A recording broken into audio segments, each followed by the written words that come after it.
Get the cup, you get the bowl, don't you? Yeah, I get the bowl. Now you're thinking about it. Yeah, I'm liable to go in there and get anything, really.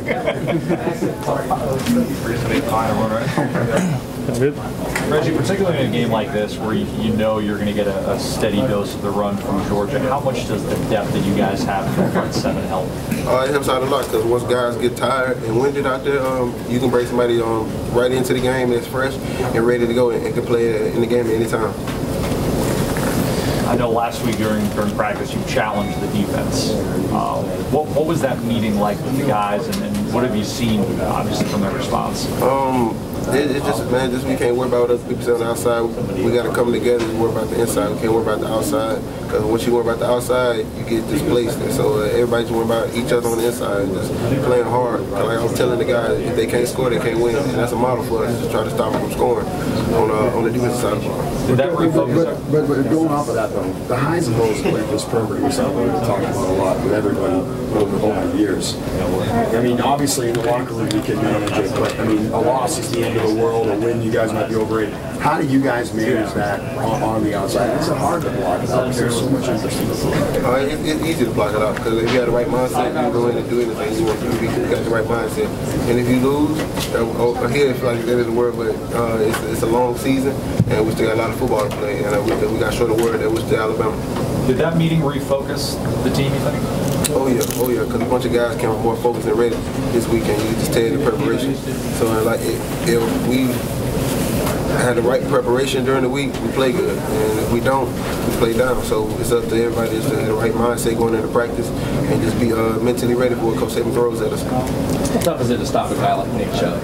It's very tough. So you got to make sure the guys up front up there striking blockers and getting on blocks, and then you got to make sure guys are wrapping up because he's one of those guys that you can't arm tackle him. He's going to bust right through it and go for 60 or 80, 100, whatever you want to do. So everybody got to wrap up and be very physical. These type of challenges where you're talking about a team that will just come at you and they'll come with you with the run game first. As a defensive guy who loves the physical play, loves to hit, how excited are you about this week and the challenge that's ahead? I'm very excited. This is the type of way everybody loves to watch. So it's going to come out, hopefully both sides put on the show. But the thing about it, you got the right mindset, like I always say, and just come out and strike guys and be very physical at the point of attack. If you're not physical in this game and you don't want to play physical, it's not your type of game. And Georgia one of those offense, they're going to let you know what they're running, and they're going to run it to you until you stop it. So everybody got to be ready to stop their run. So it's going to be a very good game, a fun game to watch. Is there an excitement? I mean, there's superstar backs in this league, including the guys you have. Is there a little added excitement level knowing that you're going against a guy within the league that's considered to be one of the best in Nick Chubb and kind of like a superstar kind of level, but on a national level he's certainly well known. Does that kind of give you a little extra, stopping guys? Thank God I got a guy like Derrick Henry and Kenyon Drake. Those type of guys that help me prepare to tackle. Those type of guys that we go against each week, and it's very exciting going against those type of guys because you hear about them all the time on TV and stuff like that. So it's going to be I'm very excited, and this is a challenge. And this type of game, if you're a competitor, this type of game you want to play in. So I'm very excited and ready.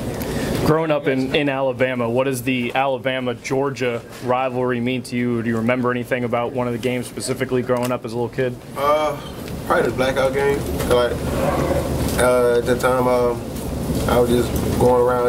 At the time, I thought I was gonna be a basketball player. I wasn't really worried about football at the time. So I remember the Alabama-Georgia game, the blackout, and it was a very physical game. It had a bunch of great NFL guys in there like Julio Jones, Mark Barron, and Sean Marino at the time, AJ Green. So just watching those guys and just seeing them in the NFL now, it was a very exciting game to watch at the time. Did watching that game affect your decision to say, well, I really want to go to Alabama now when you saw that? No, like I said, I thought I was going to be a basketball player at the time, so that didn't affect my decision at all. What kind of basketball player were you? I got to hear you got game, huh? Yeah, I could play a little bit. I feel like I could play any spot on the court. That's how I feel. Was basketball a future that you were thinking about? When did that, and when did it transition to football? Cause I've been the same height since I was like in 6th grade. And growing up, I was one of the top guys in the country playing basketball too. I was nationally ranked, and I also played against a bunch of guys in the NBA right now, like Kyle Anderson, Marcus Smart, and Levi Randolph. I played with Levi, and just playing against a bunch of those guys in the league right now. Jordan Adams,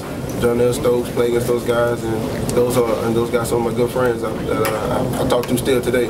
So I thought I was gonna be a basketball player at the time. And the transition to football happened? Probably about my sophomore year in high school when I was done growing. Anything else, guys? Well, just do you see some of you get? That's kind of a weird question, a phrase like this, but you see some of you guys in them, the way they play and the way they attack. I know identity is something you've talked about a lot. Do you see a little bit of Alabama in Georgia, kind of?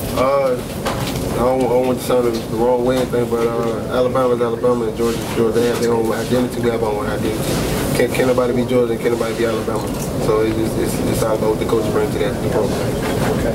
Thanks, Rich. You slammed when you were in 6th grade? Yeah.